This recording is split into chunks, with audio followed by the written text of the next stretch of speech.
What if I told you there was a man who stood unmoved while kingdoms crumbled, who heard the whispers of angels and saw the rise and fall of empires before they ever took place? A man thrown to lions for praying, yet walked out without a scratch. A prophet who served wicked kings, yet never bowed to them. A prisoner of exile, yet counselor to emperors. He saw the fire, he saw the beasts, he saw the end of time. But most of all, he saw the glory of God shining in the darkest places. This is not just a story of survival. This is the divine blueprint of history, of power prophecy, in a kingdom that can never be shaken. This is the book of Daniel like you've never seen it before. But to understand how it all began, we must go back, not just to Babylon, but before Babylon, to the sound of marching feet, to burning gates, to the night when Jerusalem fell. The story of Daniel does not begin with lions or dreams, but with ashes. A city once called holy, now desecrated. A people once chosen, now chained.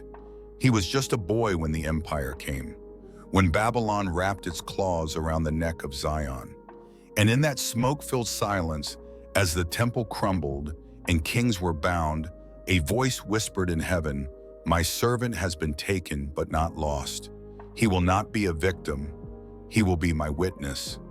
Daniel didn't walk into Babylon as a prophet. He entered as a prisoner. But in the hands of God, chains can forge character, and exile can become destiny. Because sometimes to speak into a kingdom, God will raise up a voice from its ashes. Chapter 1, The Prisoner of Heaven. It began slowly, not with fire and blood, but with whispers of compromise. Long before the Babylonians breached the gates, the walls had already fallen inside. Inside, hearts that once burned for Yahweh now grown cold. Inside temples, where sacrifices were still made, but not with contrite spirits. Inside a nation that had become religious, but no longer righteous. Jerusalem was called the city of God. But now it was only a city of pretense, a stage where priests performed sacred rituals with hands stained by secret sins. A nation chosen to shine had learned to dim its own light by blending with the darkness. Prophets had come like fire, Isaiah, Jeremiah, others men who cried in the streets and bled in silence. But the people had covered their ears, mocking them as madmen, silencing them with scorn. They thought themselves untouchable. They believed the temple made them invincible. But the temple had become an idol. And idols always fall. So God let go, not out of spite, but out of justice. Not because he had stopped loving them, but because they had stopped loving him. Babylon came like a rising storm, and no king, no wall, no prophet could stop it now. Nebuchadnezzar's army didn't just conquer a land, it humbled a people. The holy vessels were stolen, the royal line enslaved, and the temple once filled with glory left in smoke and silence. But even in judgment, God was not absent.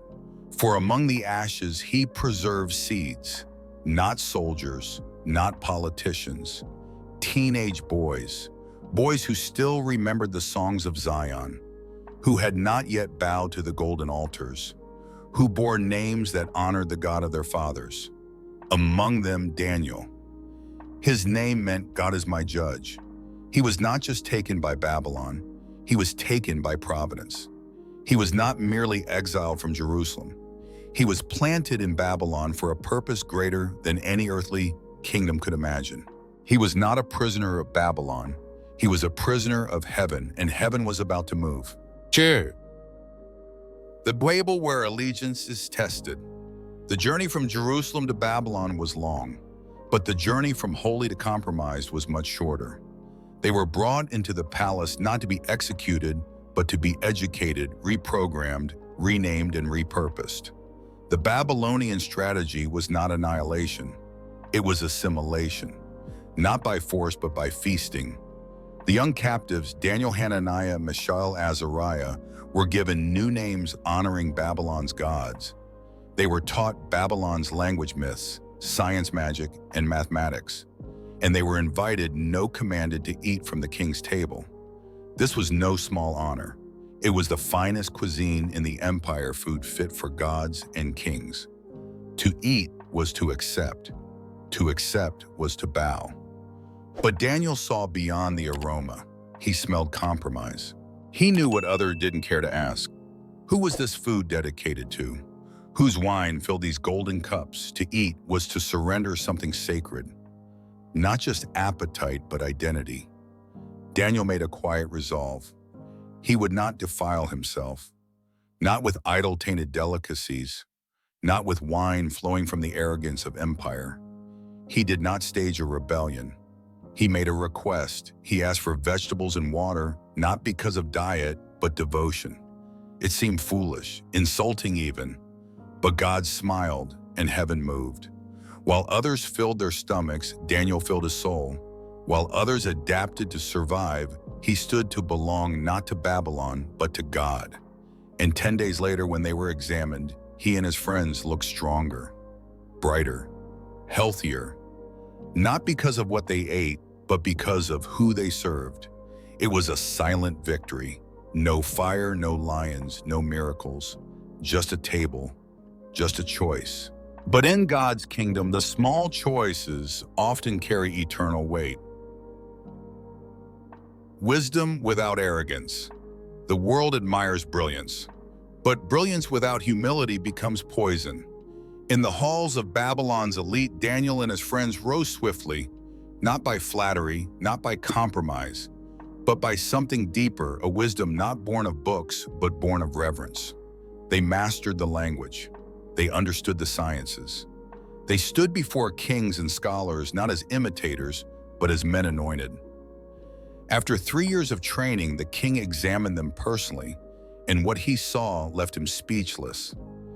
These Hebrew boys, foreigners, exiled strangers, were 10 times wiser than Babylon's best, not just smarter, wiser, because knowledge fills the mind, but wisdom aligns the soul. Daniel never used his gifts to exalt himself. He didn't advertise his spirituality. He didn't manipulate his favor to climb the ladder of empire. He served. He listened. He prayed. And in quiet places, God began to reveal secrets to him, secrets no magician, enchanter, or scholar could access. Then came the impossible test. One night, Nebuchadnezzar dreamed a dream, a vision that shook him to his core, so terrifying he couldn't sleep, so cryptic he refused to even reveal it. He summoned the wise men of Babylon. "Tell me what I dreamed," he said, "and interpret it or die." They panicked, pleaded, bargained. "No man can do this," they cried. And they were right, but heaven could. When Daniel heard of the decree, he didn't protest or panic. He went to his friends and they prayed not for success, but for mercy. That night, the mystery was revealed in a vision. And Daniel, this young exile, stood before the most powerful man on earth, not as a sorcerer, not as a servant of man-made gods, but as a mouthpiece of the living God. And when the king asked, "Can you reveal the dream?" Daniel said, "No, I cannot." A pause, then he added, "But there is a God in heaven who reveals mysteries." He gave glory where it belonged. He made sure the throne of Babylon knew that truth doesn't rise from man, but descends from above. That's wisdom, not just knowing what others don't, but knowing where it came from. Empires that live in dreams. He dreamed of a statue, colossal, terrifying. Its head was gold, its chest silver, its belly bronze, its legs iron, and its feet a fragile mix of iron and clay. It stood proud, a monument of power. But then came a stone. Cut not by human hands, it struck the statue's feet, and in a moment the entire image crumbled into dust, swept away by the wind as if it had never existed. Nebuchadnezzar awoke in a sweat, his breath heavy, his crown heavier. And then Daniel the exile spoke, "You, O king, are the head of gold." The room shifted. This was not just flattery. This was divine revelation and divine warning. Yes, Babylon was glorious, but it would not last. No kingdom built by men ever does. After Babylon would come Persia, then Greece, then Rome, empires like waves rising and crashing upon the shores of time. Each metal weaker than the last, each era more fragmented, each generation drifting further from glory and closer to collapse, until the stone, a kingdom not made by human hands, a dominion eternal. It would crush all others, not with violence but with truth, not with armies but with righteousness. It was a terrifying message wrapped in symbols and mystery. But Daniel did not fear speaking it, because while Babylon built monuments, Daniel belonged to the mountain. The statue was impressive, but it had feet of clay, and all pride built on fragile foundations must fall. In that moment, a king stood face to face with prophecy, and for the first time he bowed not to an idol, but to the God of heaven. Daniel wasn't just interpreting dreams. He was exposing the illusion of human power. He was lifting the curtain on history, because empires rise on dreams of greatness, but only God's kingdom rises to endure. The statue and the stone from heaven. But Nebuchadnezzar did not forget the dream. He twisted it. If God had shown him a statue destined to fall, he would build one destined to stand. So he made an image, tall, proud, and fully gold. No silver, no bronze, no iron, just gold. As if to say, there is no kingdom after mine. It stood in the plains of Dura, a towering god of human pride demanding not worship of heaven, but loyalty to empire. And the music began, a symphony of power and pressure, a performance masked as patriotism. When the horns played, the herald cried, "Fall down and worship the image. Whoever refuses will be thrown into the blazing furnace. No compromise, no exceptions." The plains became a sea of knees. Thousands bowed. Not all believed, but all submitted. All except three: Hananiah, Mishael, Azariah. Three young men who remembered Zion, who knew that real fire didn't come from Babylon, but from the altar of Yahweh. They stood and were dragged. The king, furious, demanded they be burned alive, but not before offering one last chance. "Bow," he said, "and you will live." But they answered, "Our God is able to deliver us. But even if he does not, we will not bow." The furnace roared. Bound in ropes, they were thrown into the fire, a fire so hot it killed the guards who approached it. But inside, they walked, unburned, unbound, and not alone. A fourth man appeared, radiant, glorious, like a son of the gods. Heaven had entered the fire. Nebuchadnezzar rose in awe. He called the mountain that they came without smoke, without scorch. What image could do this? What God could stand in fire and keep his people safe? Not the statue, not the empire, only the rock cut without hands. The stone from heaven had not yet destroyed the statue, but it had already defied the flames. A shaken king and an exalted captive. He had seen fire obey. He had watched ropes burn, but men survive. He had heard a voice that echoed eternity in a furnace built for execution. Nebuchadnezzar was shaken, not by war, not by rebellion, but by holiness. His empire had gold armies, walls, and wealth, but it lacked what the fire had revealed: a God who was real. He summoned the three young men, not to condemn them, but to confess something himself. There is no God, he declared, who can save like this. The furnace meant to burn their faith had instead lit a flame in the heart of a king. He promoted them, not just in title, but in trust.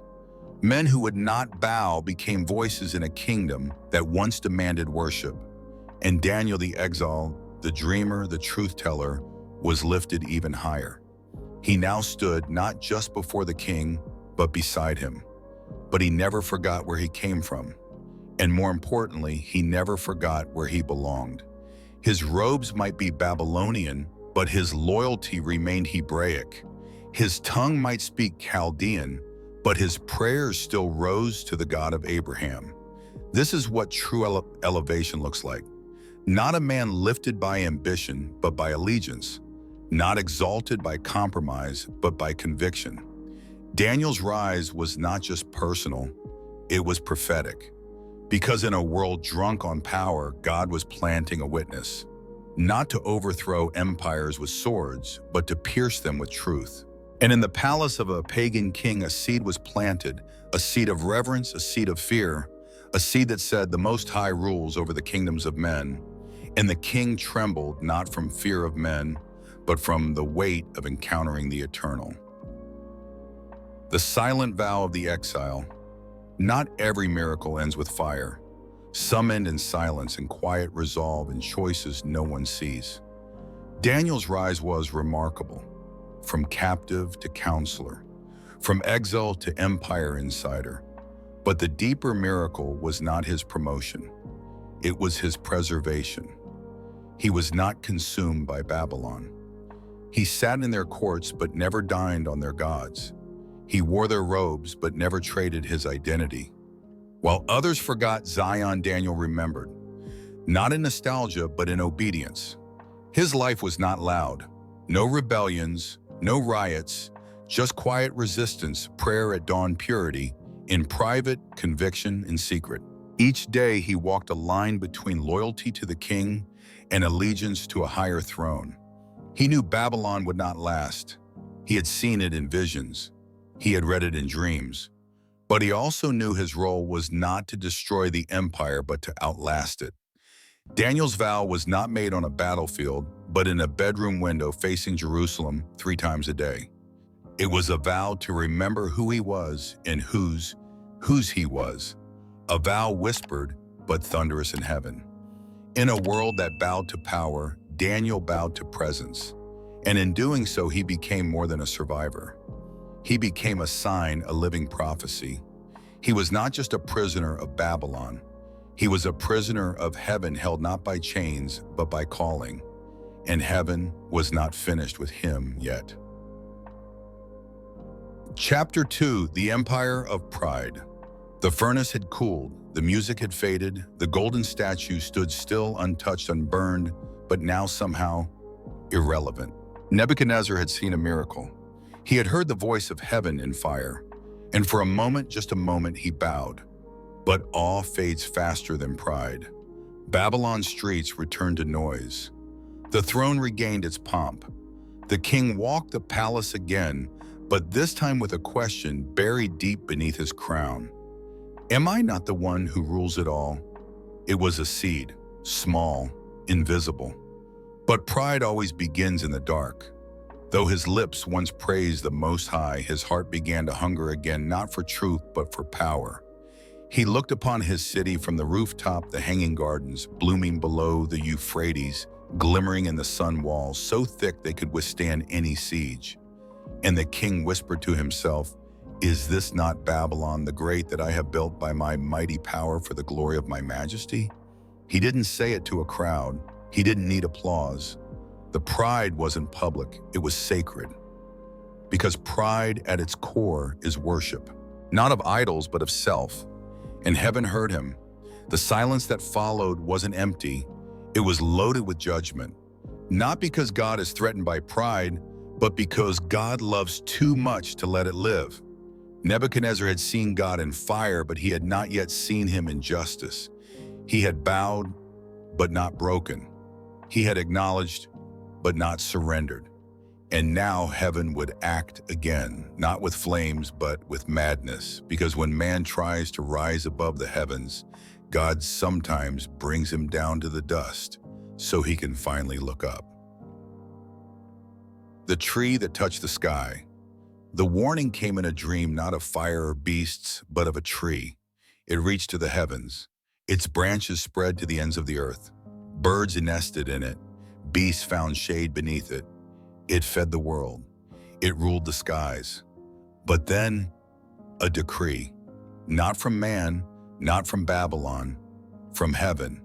Cut it down. The axe would not come from rebels. The saw would not come from soldiers. This was divine judgment.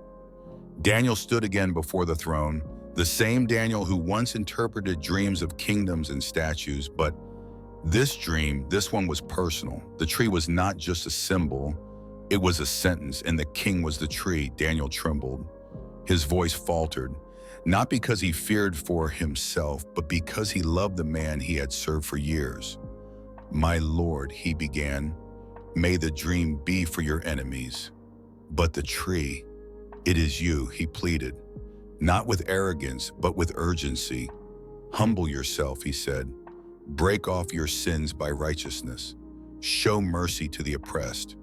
Perhaps there may be a lengthening of your prosperity."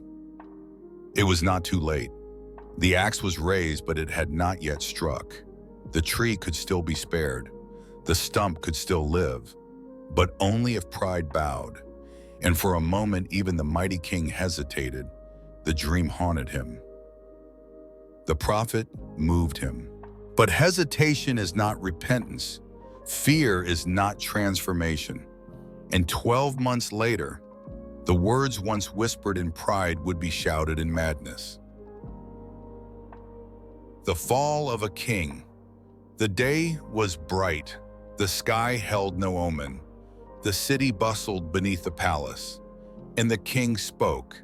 "Is this not Babylon, the great, which I have built by my mighty power for the glory of my majesty?" He barely finished the sentence when heaven answered. A voice not imagined, not poetic, but real, thundered across the skies and pierced the palace walls. "O King Nebuchadnezzar, to you it is spoken. The kingdom has departed from you." And just like that, the greatest ruler on earth was dethroned. By decree, not by war. His mind snapped, his eyes grew wild, his crown fell. He was driven out not by guards, but by the hand of God. His palace became wilderness, his throne a field, his companions oxen and beasts. He ate grass like cattle, his hair grew long and matted like eagle's feathers. His nails curled like claws, his soul howled beneath the stars. And no one could help him, no prophet, no soldier, no priest, because this madness was not of men, it was of God. He who once sat above all men now crawled among the beasts. He who once demanded worship now couldn't even form words. He who once ruled empires now remembered nothing, because when a man crowns himself, God often removes the throne beneath him. But in divine justice there is mercy. Even in insanity there is a limit, and the stump of the tree remained. When the beast looked up, 7 seasons passed, not days, not weeks, but seasons long enough for a king to vanish from memory, for an empire to move on, for the grass to grow where a crown once stood. Then, something changed. He didn't climb a throne, he didn't reclaim a robe. He simply lifted his eyes. "I lifted my eyes to heaven," he would later write. No spell broke, no angel appeared, but something shifted in his mind, in his soul, and reason returned. Not because he deserved it, but because heaven gave it. And the first thing from his lips was not a royal decree, but worship. "I blessed the Most High and praised and honored him who lives forever." The man who once took credit for everything now gave credit to the one who rules over all. His praise was not poetic, it was confessional. It was the voice of a man who had touched the lowest dust and found mercy waiting there. He saw now what he couldn't before, that all kingdoms are borrowed, that all power is temporary, that all pride is poison. He spoke of a God who humbles kings and lifts up the lowly, a one whose dominion is eternal, whose kingdom knows no end, who does as he pleases in heaven and on earth. And as the words flowed, his hands stopped shaking, his eyes cleared, his soul stilled, and the beast was gone. In its place stood a man not just restored, but redeemed. The king with a new crown. When Nebuchadnezzar returned to the palace, he was not the same man who had left. His beard was unkempt, his robe tattered, his crown nowhere to be found. But his eyes had fire again, not the fire of conquest, but of clarity. He called for the scribes not to declare war, but to write his confession. He summoned nobles not to show power, but to show mercy. And he stood before Babylon, the same city that once fed his pride, and declared not his glory, but God's.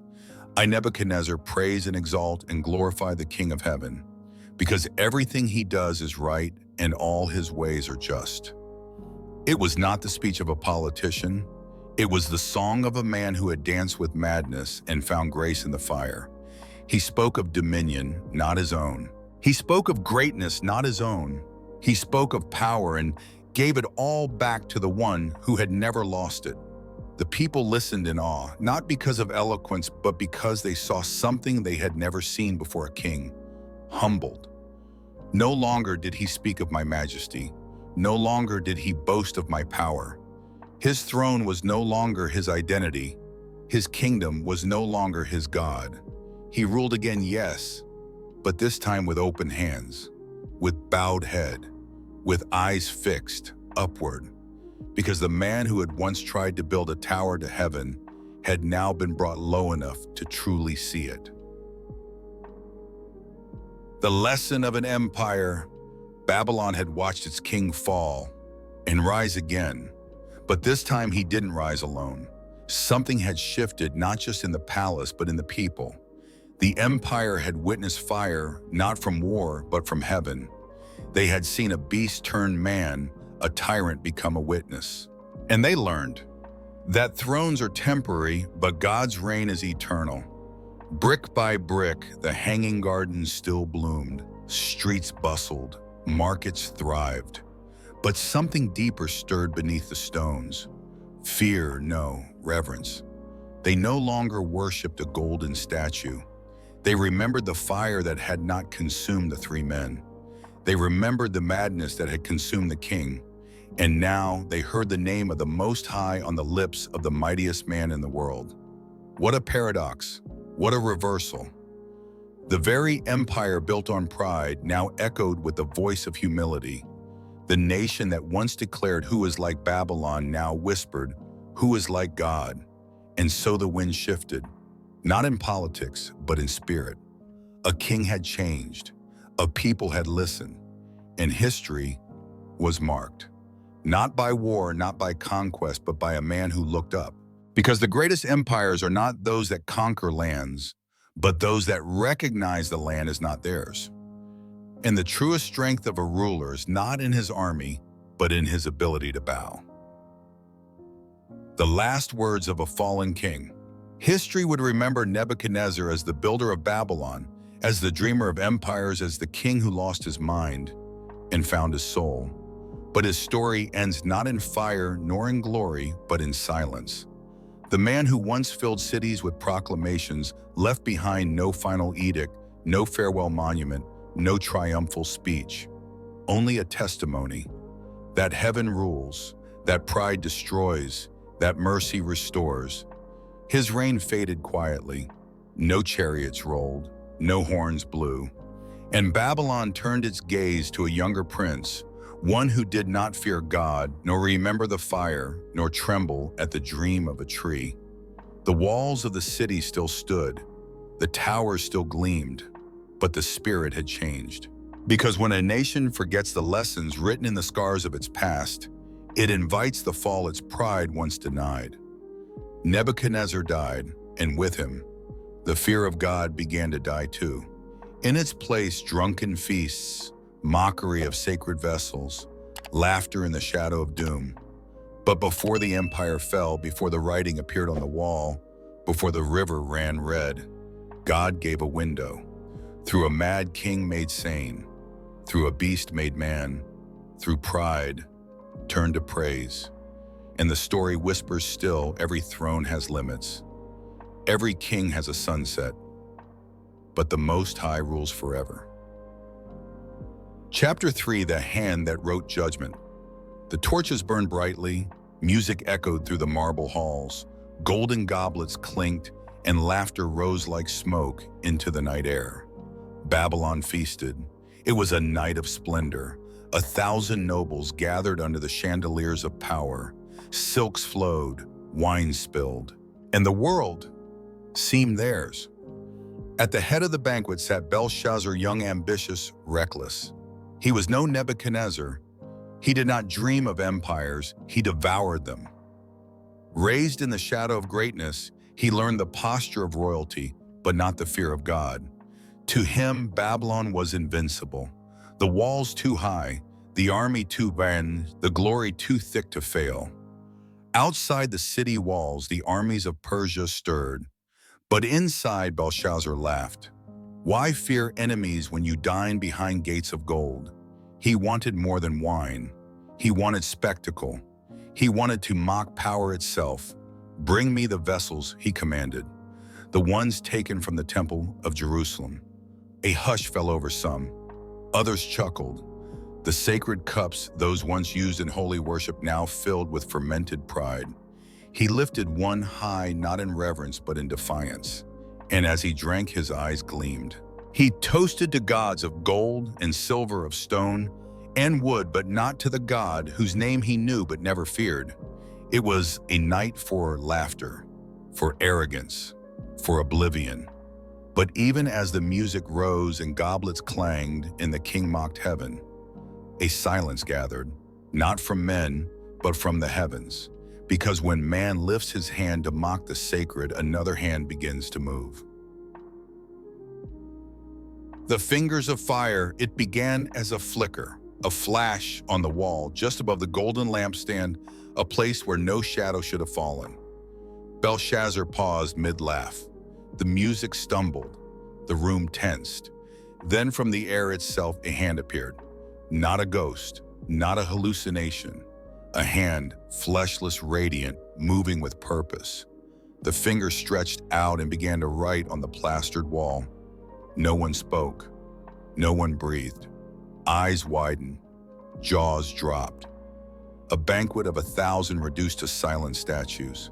And the king, the one who mocked heaven, suddenly looked very small.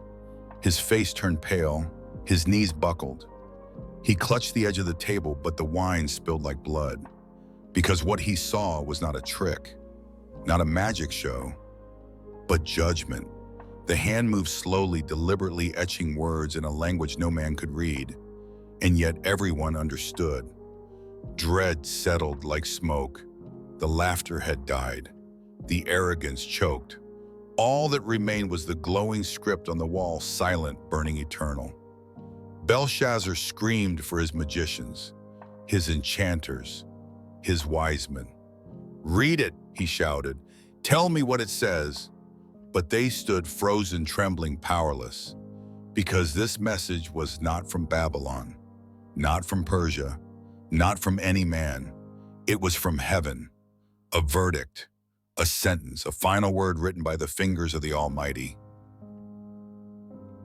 The return of the prophet. The palace trembled. The wise men stammered.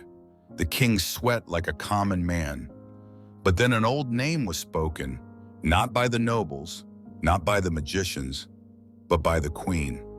"Call for Daniel," she said, "the one your father trusted, the man with the spirit of the gods." The doors opened, the music was gone, the laughter buried, and in walked a man not dressed in finery, not surrounded by fanfare, but robed in quiet strength. His hair was white now, his back slightly bent, but his eyes, they burned like stars in the dark. Daniel, once a captive, now a mouthpiece of heaven. He had stood before Nebuchadnezzar. He had seen fire beasts' dreams, and now he stood again, before a king who knew his name, but not his God.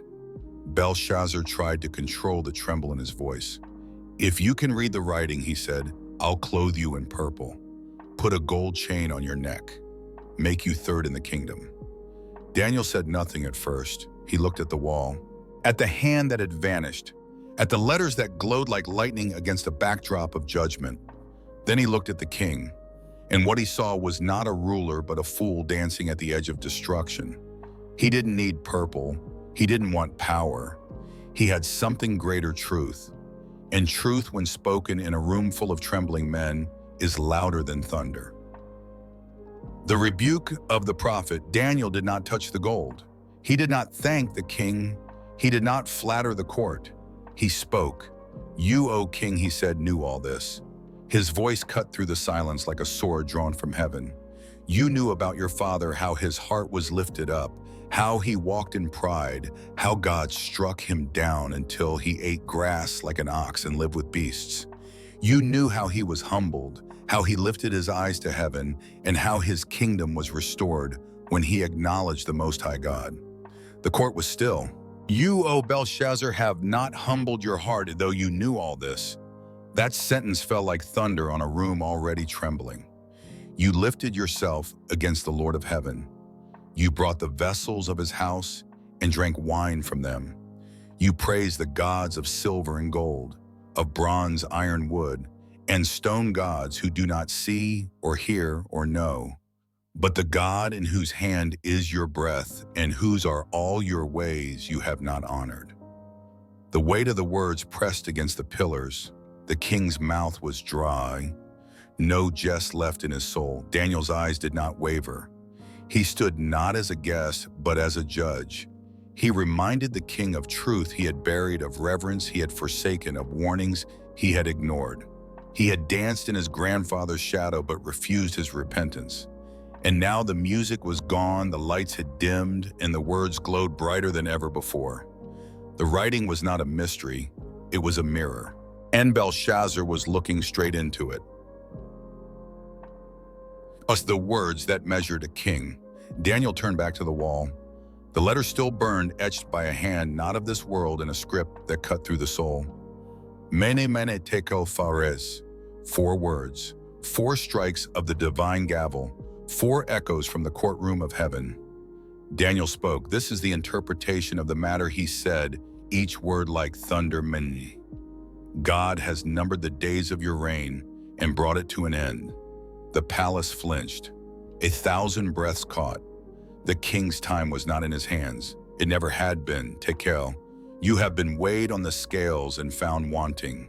Not your army, not your walls, you, O king. Your soul was measured and it lacked weight. You had glory but no honor, gold but no righteousness. Phares, your kingdom is divided and given to the Medes and the Persians, not tomorrow, not someday. But now, even as Daniel spoke outside the gates, a river had been diverted. The armies of Cyrus were already walking the dry river bed under Babylon's walls. The judgment was not coming, it had arrived. Belshazzar had toasted idols, but ignored eternity. He had mocked the sacred, but forgotten the sovereign. And now he had been measured and broken. The night the lion fell, the wine still flowed, the torches still flickered. But something had shifted. The laughter felt hollow. The gold looked dull. The throne, though high, seemed fragile. Belshazzar tried to smile, tried to act like a king, but he had already been dethroned, not by men but by heaven. Outside, no horns blared, no swords clashed, just silence. The Euphrates had been diverted. Its waters, once Babylon's shield, were now a pathway for judgment. The soldiers of Persia marched beneath the city walls, their boots muffled by mud and prophecy. Inside the palace, no one knew. They danced, drank, clung to illusion. But the writing on the wall was no longer just a symbol, it was unfolding. Suddenly the doors crashed open. Steel met flesh. Screams pierced the columns. The guards were overwhelmed. The nobles fled. And Belshazzar, the king who drank from sacred cups, who mocked the Most High, who trembled at glowing letters, was slain that very night. No battle, no resistance, just judgment. Babylon fell in silence, not with fire but with fulfillment. The lion had roared for centuries. Now it lay still. The golden head of the statue in Nebuchadnezzar's dream had given way to silver. The age of Babylon was over. The man who outlived empires. Babylon had fallen. The lion had roared its last, and the empire of gold turned to dust. But one man remained. He had no army, no throne, no crown, only integrity. Daniel stood once more not as a prophet of judgment, but as a survivor of kingdoms. Kings had come and gone. Nebuchadnezzar, Belshazzar, now Cyrus. And still Daniel remained, not because he bowed to power, but because he bowed to God. Cyrus saw something different. He had conquered a city, but was humbled by a man who had no need to speak loudly. Daniel didn't seek position, but position found him. And so under the rule of a new empire in a city still trembling from divine judgment, Daniel was elevated once more, not to flaunt power, but to serve purpose. He walked palace halls, not as a courtier, but as a candle, a flicker of light in the corridors of shifting kings. He prayed as he always had, 3 times a day, facing the ruins of Jerusalem, trusting in the promises of God. Even as laws changed, regimes toppled, and the winds of history howled, Daniel remained rooted. He had interpreted dreams. He had read divine writing. But soon he would face something greater. Not fire, not visions, but lions. And in that den, his faith would not just speak, it would roar. Chapter 4: The Den of Deliverance. Darius was no fool. He saw wisdom in Daniel, character in his eyes, an unshakable calm in his spirit. Among governors and nobles, Daniel stood apart, and they hated it, not for corruption, not for deceit, but for righteousness. They couldn't find fault in him, so they created one. If we're going to trap him, they whispered, it must be about his God. And so they crafted a law brilliant in its deception, cruel in its intent. For 30 days, no man could pray to any god or man except King Darius. It sounded like loyalty, but it reeked of manipulation. Darius, flattered, signed it. The law of the Medes and Persians, unchangeable. They waited. They knew Daniel, knew his rhythms, knew he wouldn't stop praying, and they were right. That afternoon, as always, Daniel opened his windows toward Jerusalem. 3 times a day he bowed. He gave thanks. He asked of God, not in secret, not in shame, but in faith. He didn't protest, he didn't negotiate, he didn't hide, because his allegiance was already decided. The officials stormed in with smugness and scrolls. They had their proof. Daniel had broken the law of man, but remained faithful to the law of God. They dragged him before the king. Darius saw the trap and his heart sank. He tried to find a loophole, tried to save the man he respected more than all. But the law was the law, and Daniel, blameless before heaven and earth, was sentenced to a pit of lions. Between teeth and trust, the sun sank low as Daniel was led through the palace, chains on his wrists, silence on his lips, peace in his eyes. Darius walked beside him, not as a ruler escorting a criminal, but as a man torn by regret. Your God, whom you serve continually, the king whispered, may he deliver you. It wasn't a decree, it was a prayer. From a pagan mouth to the God of heaven. They reached the pit. The air was thick with fur, with death, with waiting hunger. The lions stirred muscles, coiled like ropes, eyes like fire, breath like smoke. Daniel looked down and did not flinch, not because he didn't fear death, but because he feared God more. Soldiers pushed him forward. The edge loomed. He did not cry out. He did not resist. He stepped in, and the world held its breath. The stone was rolled, sealed with the king's ring, sealed with grief, with dread, with finality. No law could save him now. No man could open that pit, only God. Darius returned to his palace, but not to sleep. He refused food, refused music, refused comfort. The man with the crown could not quiet the storm in his soul. Outside, stars watched in silence. Inside the pit, Daniel sat, surrounded by beasts, surrounded by shadows, surrounded by the unseen presence of the one he had always served. The night faith stood alone. No torches lit the den, no voices echoed within, just the breath of lions in the heartbeat of a man. Daniel sat not chained, but still surrounded by death. He couldn't see, he could only hear the shifting of paws, the low rumble of throats, the growl of hunger unsatisfied. But he didn't pray for escape. He didn't plead for life. He prayed as he always did, not louder, not softer, just faithful. He whispered ancient words that once echoed in temples, now whispered in the dark. He remembered Abraham's promise, Moses' fire, David's psalms. He remembered the God who parts seas, who shuts mouths, who honors faith. And there among predators Daniel worshipped. One lion drew near. Its mane brushed his shoulder. Its breath was warm. Its jaws closed.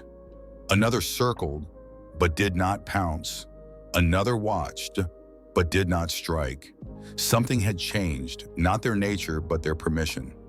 An unseen presence had stepped into the pit, not with sword or shield, but with sovereignty. And the mouths that devoured kings were silent before a servant. Daniel didn't see him, but he knew. He felt the stillness of divine command, the hush of heaven's hand. And there on cold stone, Daniel laid his head not on straw, but on trust. While Babylon dreamed of power, while Darius tossed in torment, a prophet slept in the company of lions in the comfort of God. Ursua, the angel in the pit. It didn't thunder. There was no lightning, no trumpet blast or shaking earth, just presence. A breath that wasn't Daniel's, a light that didn't come from flame, a stillness that silenced beasts and time. An angel stood there, not hovering but near, closer than death, closer than fear.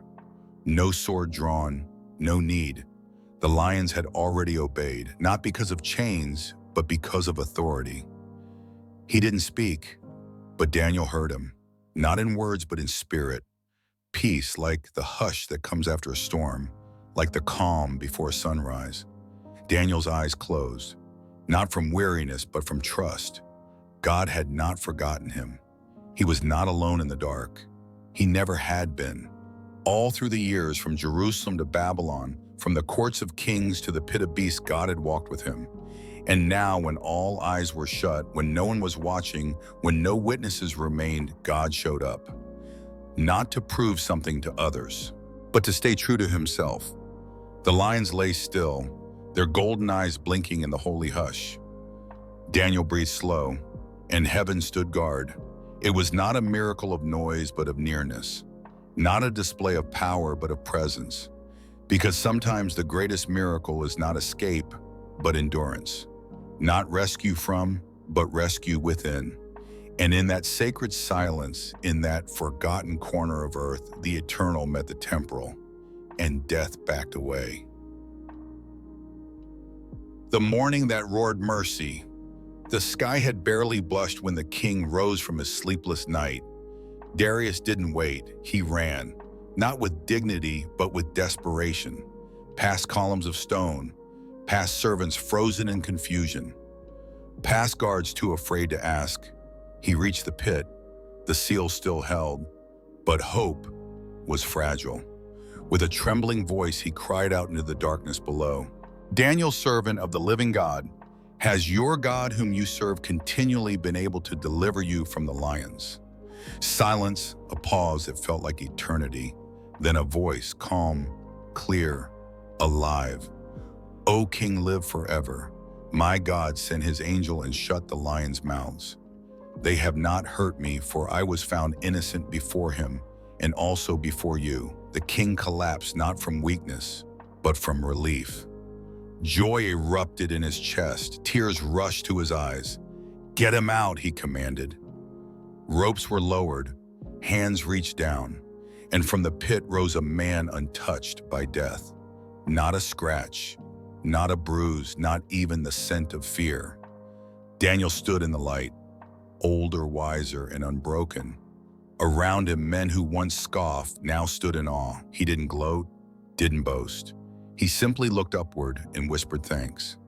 It was not Daniel's strength that saved him. It was his surrender.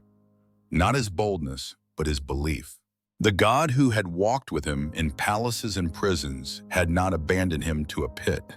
And now, in the first rays of dawn, that truth roared louder than any lion ever could. Justice and the God who sees. Daniel stood in the morning light, but shadows still clung to the corners of the palace. Lies had been whispered in halls, plots drawn in silence. A good man condemned for faithfulness, but the God who shut lions' mouths does not close his eyes. Darius turned from the pit not with celebration, but with resolve. He summoned the accusers, the men who had smiled while the decree was signed, the men who had sealed a righteous man's fate. They came in robes of power, but their words no longer carried weight.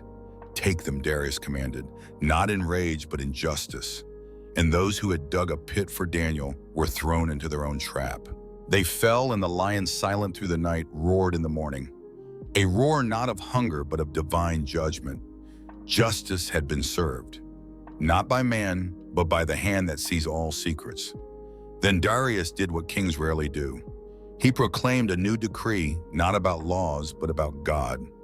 To all peoples, nations, and languages dwelling on earth, peace be multiplied to you. I make a decree that in every dominion of my kingdom, men must tremble and fear before the God of Daniel.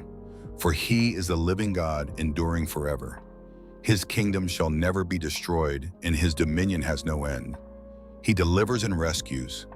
He works signs and wonders in heaven and on earth. He who has delivered Daniel from the power of the lions. The words echoed across Babylon and beyond. Not just royal edict, but divine recognition. And Daniel, he returned not to hiding, but to service, not bitter, not broken. The man the empire tried to silence was now the voice through which God was heard. Empire, prophet, and the eternal kingdom. Daniel lived longer than Babylon, longer than kings. He watched empires rise and fall, watched idols melt, watched thrones rot. But he remained, not because he sought power, but because he sought God.